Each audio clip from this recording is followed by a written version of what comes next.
сайн байцгаана уу? Бүгдээрэнд нь энэ өдрийн мэндийг хүргэе. За өнөөдөр бүгдээрээ Умаан хүзүүний хорт хавдрын талаар ярилцъя. За тэр тусмаа монголчууд маань яагаад одоо хүртэл Умаан хүзүүний хорт хавдрын өвчлөл маань өндөр байгаа? За Умаан хүзүүний хорт хавдраас болоод нас баралт хүртэл өндөр байгаад байдаг талаар авч үзье. За тэгээд бүгдээрээ энэ Умаан хүзүүний хорт хавдар гэдэг сэдвийг ярилцахаасаа өмнө умай гэдэг эрхтнийхээ талаар багахан хэмжээний ойлголттой болъё. Умай буюу за манайхан бас сав гэж нэрлэдэг.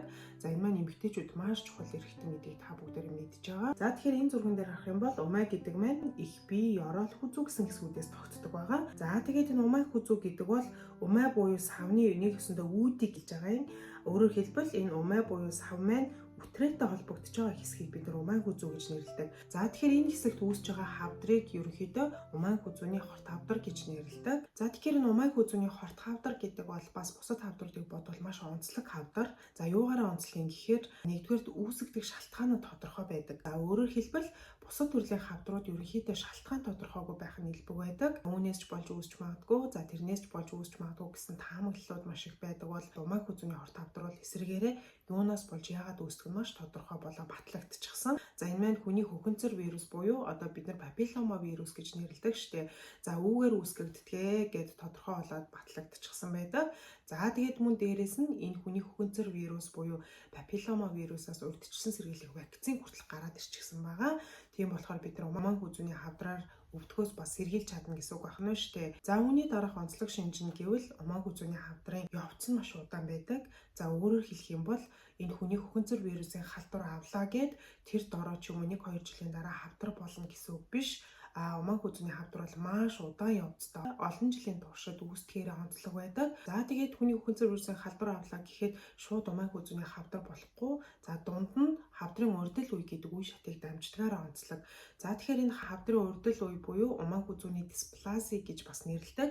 За энэ үед нь бид нэр барьж аваад онцлоод эмчилж гисэн тохиолдолд бид нар умаан хүзүүний хавдар руу бол оруулахгүй байж болдогоороо бас онцлог байгаа. За дараагийн нэг онцлог нь хэм бол за ихэнх хавдрыг бид нэр онцлоход тийм ээ эмчнэр тэр хавдрыг харахад ерөнхийдөө ямар нэг бачин тусламжтайгаар хардаг. За өөрөөр хэлбэл хотоодыг бид нэр дурангийн шинжилгээ тийм ээ. За аялаг гэхэд компьютер томограф, фиброскэ ингээл янз бүрийн багаж тоног төхөөрөмжөд тусламжтайгаар илрүүлдэг, хардаг бол умаан хүзүүний хавдрыг бол эмч шууд нүдэрээ харах боломжтой. За мөн дээрээс нь шууд эмч маань харж байгаа янз бүрийн ажилбаруудыг хийх боломжтой байдгаараа бас онцлог байдаг байгаа. За тэгэхээр дараагаар нь умаан хүзүүний хорт хавдар монголчуудад яагаад хэлбэг байгаад байдаг вэ гэхээр за умаан хүзүүний хорт хавдрыг үүсгэж байгаа хамгийн том шалтгаан бол хүний папиллома вирус буюу хүний хөхөнцөр вирусаар халдварласнаас болж умаан хүзүүний хорт хавдар үүсдэг. За тэгэхээр энэ хүний хөхөнцөр вирус буюу папиллома вирус гэдэг маань бидний биед чухам яаж яваад ороод ирдэг юм гэхээр за ерөөсөө л бэлгийн замаар халддаг гэж хэлж болно. За бэлгийн хавдлаар дамжиж бидний биед орж ирдэг гэсэн үг байна шүү дээ. За мөн ховор тохиолдолд арьс салстын контактаар халддаг. За гэхдээ бол ерөнхийдөө бэлгийн замаар халддаг гэж ойлгож болно. За тэгэхээр монголчууд маань умаан хүзүүний хорт хавдар маш илбэг байгаад байгаа шалтгаан бол нэгдүгээрт одоо бэлгийн сахилга баттай холбоотой байх нь байна. За өөрөөр хэлбэл одоо бэлгийн олон хамтрагчтай байх нь нэг том эрсдэл болно гэсэн үг.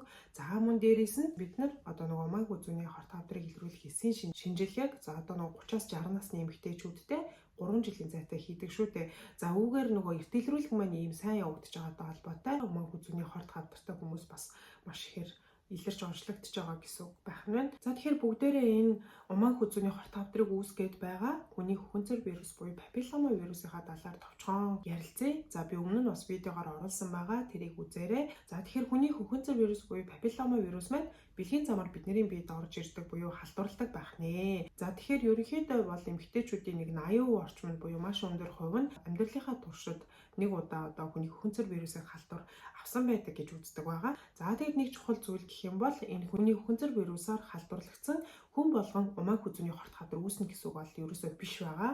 За тэгэхээр энэ хүний хөхөнцөр вирусыг бидний биед халдварлаад ороод ирэхээр бидний дархлааны систем 2 жилийн хугацаанд нөгөө хүний хөхөнцөр вирус буюу папиллома вирусыг чинь цэвэрлэж устгадаг гэсэн үг. Тийм болохоор дархлаа сайтай хүмүүс байх юм бол одоо хүний хөхөнцөр вирусын халдвар авсан ч гэсэн 2 жилийн дотор өөрөө байглаараа устна гэсэн үг байна шүү дээ. Өөрөө бидний биеэс арилдаг гэсэн үг. Тэгэхээр хүний хөхөнцөр вирусын халдвар авсан хүмүүсийн нэг 90 орчим хувь нь ингэж байглаараа өөрөө устж бидний дархлааны системээр цэвэрлэгддэг бол за үлдсэн 10% нь бол ерөнхийдөө умаан хүзүүний хавдар үүсдэгэ гэсэн үг. За тэгэхээр энэ үлдсэн 10% нь ямар хүмүүс ороод байна вэ гэхээр умаан хүзүүний хорт хавдар үүсгэх өндөр эрсдэлтэй хүний хөхөнцөр вирусын халдвар авсан хүн гэсэн үг.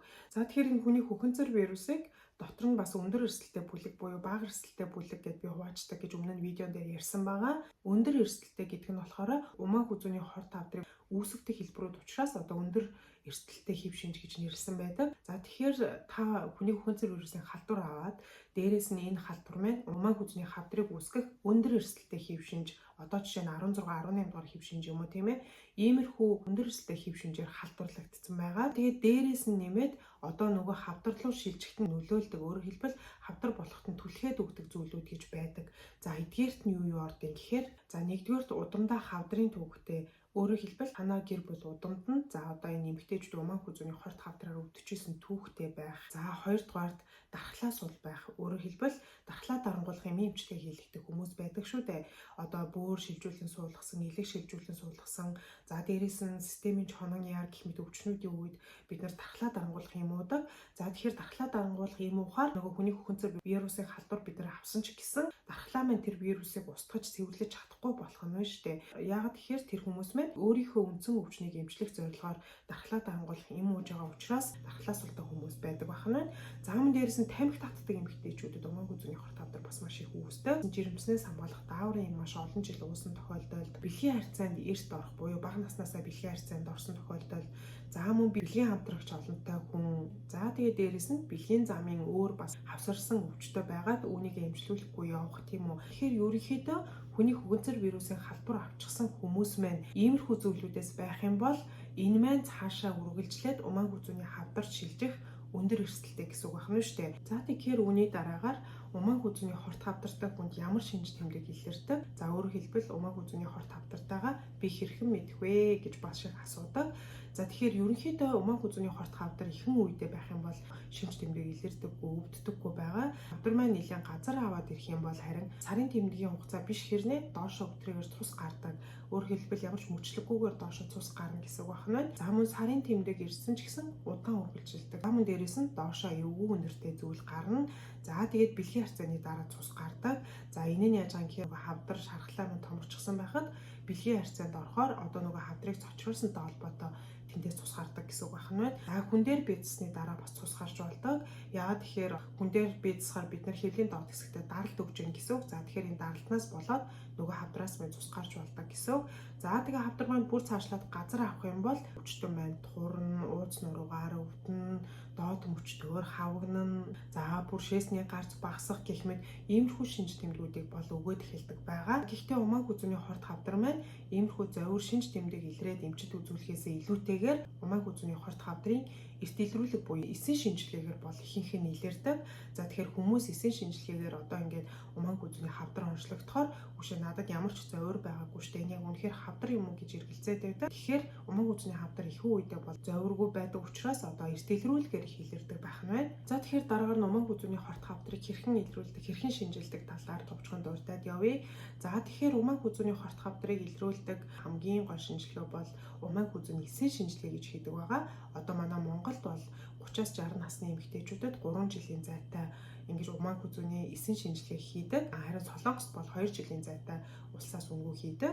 Гэхдээ Солонгосын эмч нар бол ерөнхийдөө эрсдэлтэй гэж өөрийгөө үзэж байгаа бол 1 жилийн зайтай өгч болно гэж зөвлөдөг байгаа. За тэгэхээр энэ хүний хөхөнцөр вирус гэдэг вирус маань хүний бие рүү нэвтэрч ороод очоод байрлах та тэндээ өсөөд үржээд ингээд явах боломжтой эс гэж байдаг. За тэр эс нь хаана үдин гэхээр эмэгтэйчүүдийн умааг үзүүний эс байдаг байхгүй юу? За тэгэхээр нөгөө хүний хөхөнцөр вирус маань эмэгтэйчүүдийн маань бие рүү ороод ирэхээр одоо нөгөө умааг үзүүний эс рүү очоод тэндээ очиж байрлаад за тэндээ өсөөд үржээд умааг үзүүнийхээ эсийг өөрчлөлтөнд оруулж эхэлдэг гэсэн үг. За тэгэхээр бид нар умааг үзүүний хорт хавдрыг илрүүлэхийн тулд умааг үзүүний эсийн шинжилгээ авч үзэж байгаа нь одоо нөгөө умааг үзүүний эс маань өөрчлөлтөнд орсон байна уу эсвэл хэвийн эс байна уу гэдгийг илрүүлдэг гэсэн үг байна шүү дээ. Одоо тэгэхээр бид нар эсийн шинжилгээ авахаар ASCOS байна, CIN 1 байна, 2 байна, 3 байна гэж гарч ирээд байдаг шүү дээ. Тэд нар бол ерөнхийдөө умааг үзүүний эс маань өөрчлөлтөнд ороод эхэлсэн байдлыг хэлж байгаа гэсэн үг байхгүй юу? За эдгээр бол ерөнхийдөө умааг үзүүний хавдрын өмнөх үе шатн дээр яригдана. За тэгэхээр энэ умааг үзүүний хавдрын урьдчил үеийг би дараагийн дугаард ярих болохоор энэ хэсгээд дурдаад орхичээ. Тэгэхээр умааг үзүүний эсийн шинжилгээ гэдэг маань Вирусын халдвар авсан бол тэр эсэд өөрчлөлт ордог учраас бид нар умаа хүзүүнд байгаа умаа хүзүүнийхээ эсийг шинжилдэг гэсэн үг байна. За тэгээ эсийг шинжилээд өөрчлөлтөө гарсан тохиолдолд одоо хүний хүнцэр вирусын халдвар авсан байна уу тийм ээ.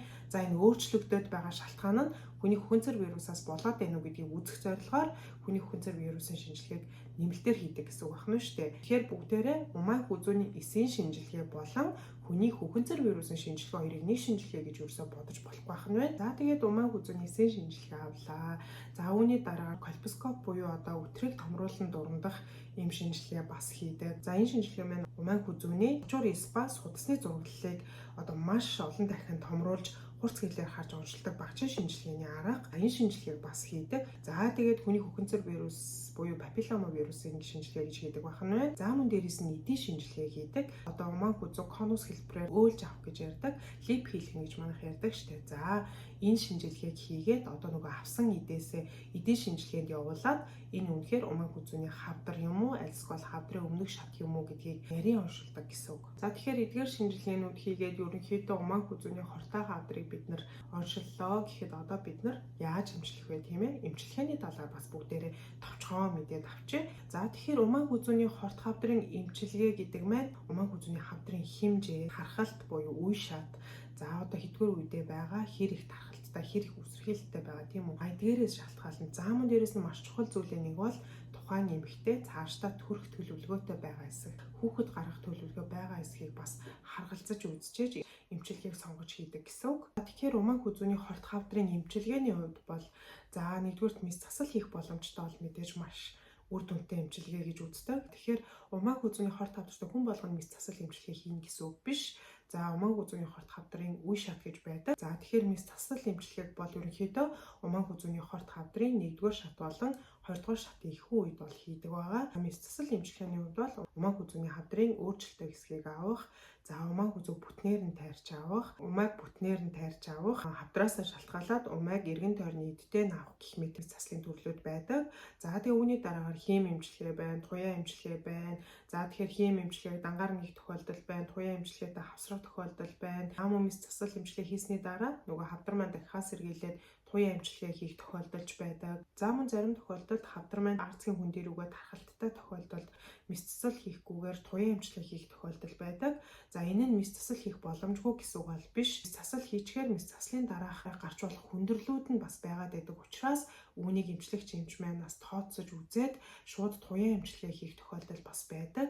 Яагаад тэгэхээр умаа хүзүүний хорт хавдар бол туяа эмчилгээний үр дүн бас маш сайн байдаг учраас мис засал хийхгүйгээр шууд туяа эмчилгээгээр эхлэх тохиолдол бас байдаг байгаа. За тэгээд умаа хүзүүний хавдрын өмнөх шат юм уу, сквалтер маань илэрхий эрт үедээ байгаа тохиолдолд бол дулаанаар түлх эмчилгээ, за лип хийх гэж ярьдаг. Конус хэлбэртэй өөлж авдаг штэ. За ийм эмчилгээ, хөлдөөх эмчилгээ гэх мэт маш олон эмчилгээний төрлүүд бол байдаг. За тэгэхээр танд ямар эмчилгээ тохиромжтой, ямар эмчилгээ таарах вэ гэдгийг тухайн үзэж байгаа эмч маань таны хавдрын үе шат, за цаашлаад эмчлэх төлөвлөгөөтэй хэсэг тийм ээ, ерөнхий биеийн байдал гэх мэт маш олон зүйлийг харгалзаж сонгож хийдэг байгаа. За тэгэхээр хамгийн сүүлд нь за умаа хүзүүний хорт хавдар гэдэг бол ерөнхийдөө хөгжиж буй орнуудад маш их байгаа. Эсвэргээрээ энэ хөгжингүй чадaltaй орнуудад бол умаа хүзүүний хорт хавдар нь багасаад харин эсвэргээрээ эндометрийн хавдар буюу умаан их биедээ үүсэж байгаа хавдар болон өндгөвчний хавдар маш их ихсэж байгаа. Тэгэхээр энэ умаа хүзүүний хорт хавдар гэдэг маань үүсгэгч нь тодорхой буюу хүний хүнцэр вирусаас болж үүсдэг гэдгийг бид нар мэдчихлээ. Тэгэхээр бид нар энэ хүний хүнцэр вирусын халдвараас ерөнхийдөө өөрийгөө сэргийлнэ гэсэн үг байна шүү дээ. За тэгэхээр хэрхэн яаж сэргийлэх вэ гэхээр замраагүй бэлгийн хавьтлаас татгалзах хэрэгтэй. За бэлгийн хамтрагч нэг л байх хэрэгтэй. Өөрөөр хэлбэл олон бэлгийн хавьтагчтай байж болохгүй гэсэн үг байна. За тэгээд дээрэс нь гол зүйл гэх юм бол хүний хүнцэр вирусын эсрэг вакциныг гараад ирчихсэн байгаа. За энэ хөгжингүй орнуудын умаа хүзүүний хорт хавдар багасаад байгаа шалтгаан нь энэ вакциныг бол маш амжилттай нэвтрүүлсэн, маш амжилттай хийсэн учраас одоо умаа хүзүүний хорт хавдраа маш их багасгаж чадсан. За Австрали бол бүр тэр тусмаа эмэгтэй гэлгүй эрэгтэй хүүхдүүдтэй хүртэл хийгээд одоо умаа хүзүүний хорт хавдар бараг байхгүй болж байгаа улс бол Австрали улс байгаа. За эдгээр орнууд бол одоо нөгөө хүүхдийнхаа товлолт вакцинд энэ умааг үзүүний хорт хавдрын вакциныг багтаачихсан байдаг учраас өмнөнийг бол хийлгээд явуулдаг гэсэн. Тэгэхээр сүүлийн үед эмэгтэй гэлтгүй эрэгтэй хүүхдүүдэд хүртэл маш их хийлгэж байгаа. За яагаад тэгэхээр энэ хүний хөхөнцөр вирус гэдэг вирус маань зөвхөн эмэгтэй хүний умааг үзүүний хавдрыг үүсгээд байдаг юм бишээ. За эрэгтэй хүнд амны хүндийн хорт хавдар, хүзүү толгойн хорт хавдар, хошногны амсрын хорт хавдар гэх мэт маш олон хорт хавдрыг бас үүсгэж байгаа учраас сүүлийн үед эрэгтэй хүүхдүүдэд хүртэл бас айгүй хийлэгдэг болчихсон байгаа. Тэгэхээр манай монголчуудыг умааг үзүүний хорт хавдар бас ерөөсөө багасч өгөхгүй байгаа шалтгааны нэг нь бас энэ вакцинтай холбоотой байгаа. Заман дээрээс нь умааг үзүүний хорт хавдрын нас баралт өндөр байгаа шалтгаан гэх юм бол бид нар хожуу уншлагдчихна гэсэн үг. Өөрөөр хэлбэл хожуу үе шатанда 3-4 дугаар үе шатанда уншлагдаад байгаа учраас нас баралт өндөр байгаа гэсэн үг. За ингэхгүй тулд яах юм гэхээр бид эрт илрүүлэх гэдэг зүйлдээ маш идэвхтэй оролцох хэрэгтэй гэсэн үг. Одоо нөгөө 30-аас 60 насны эмэгтэй хүмүүс 3 жил тутамд нэг удаа улсаас үнэгүй умааг үзүүний эсийн шинжилгээ буюу PAP тест гэж ярьдаг. Энэ шинжилгээг үнэгүй хийж байгаа учраас бүгдээрээ энэ үнэгүй шинжилгээнд ядаж 3 жилдээ нэг удаа хамрагдчих юм бол умааг үзүүний хавдар гэдэг зүйлийг бид нар тусахгүй гэсэн үг байна шүү дээ. Туссан ч гэсэн бид нар маш эрт үед нь барьж аваад уншлаад эмчилчих юм бол энэ нь умааг үзүүний хавдар шилжихгүй гэсэн үг. За тэгээд дээрэс нь манайхны маш их асуудаг асуулт хүний хөхөнцөр вирус буюу папиллома вирусын халдвар бидний биед ороод ирчихсэн тохиолдолд өөрөөр хэлбэл энэ вирусаар бид нар халдварлчихсан тохиолдолд үүнийг устгаж болдгоо мó тийм ээ биеэс гадагшлуулах юм байдгүй мó тариа байдгүй мó гэж асуугаад байдаг. За тэгвэл нэгэнд халдвар авчихсан тохиолдолд тийм эмчилгээ бол байхгүй. Харин эсвэргээрээ энэ вирусыг авахгүй байх үүднээс хийдэг вакцин бол байгаа гэсэн үг байна шүү дээ. За тэгээд дээрэс нь бүгдээрээ хүний хөхөнцөр вирусыг халдвар авчихсан тохиолдолд дархлаагаа ерөөсөө муутгаж болохгүй гэсэн үг байх нь байна. Өөрөөр хэлбэл таны дархлаа сайн байх юм бол тэр вирусыг биеэс гаргана, биеэс цэвэрлэн устгана гэсэн үг байна шүү дээ. Тэгэхээр дархлаагаа муутгаж болохгүй, тамхи татаж болохгүй, тархалтаа бол бас тэмцэхгүй болохгүй. Яагаад тэгэхээр тархалт гэдэг өөрөө бүх өвчний их усүр эрсдэл болно. За тэгээд сүүлд нь бас нэг анхааруулж хэлмээр байгаа зүйл юу юм гэхээр манайхан умааг үзүүний хорт хавдраа гэд хаалгаанд орсон тийм үү. Ямар нэг төрлийн эмчилгээ хийлгэж гисэн тохиолдолд тэр маань шууд ингээд эмчилгээ хийцэн одоо болцсон идэгцэн тэр чигтээ ирэхгүй байж болно гэсэн үг бол ерөөсөө биш байгаа.